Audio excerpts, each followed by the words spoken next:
అక్కోళ్ళ ఇంట్లో దోపిడీ చేశాను. నేను ఇటు వెళ్తాను. నేను అక్కడికి నేను ఇటు వెళ్ళానని చెప్పి నేను దోచుకున్న దాంట్లో నీకు 50% ఇస్తాను, సరేనా? మా 50%?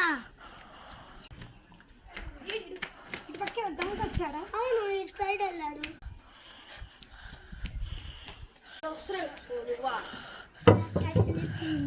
అవునా? ఇదిగో నీకు 50%. 50 రూపీస్ వచ్చావు. మరి ఆ అక్క ఇంట్లో 100 రూపాయలే ఉన్నాయి. నేను ఆ 100 రూపాయలు దోచుకున్నా అంతే.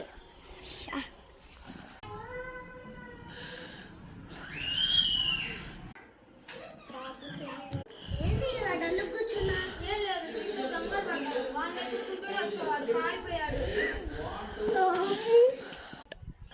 పాపం పిచ్చోడి 50% అనుకున్నాడు.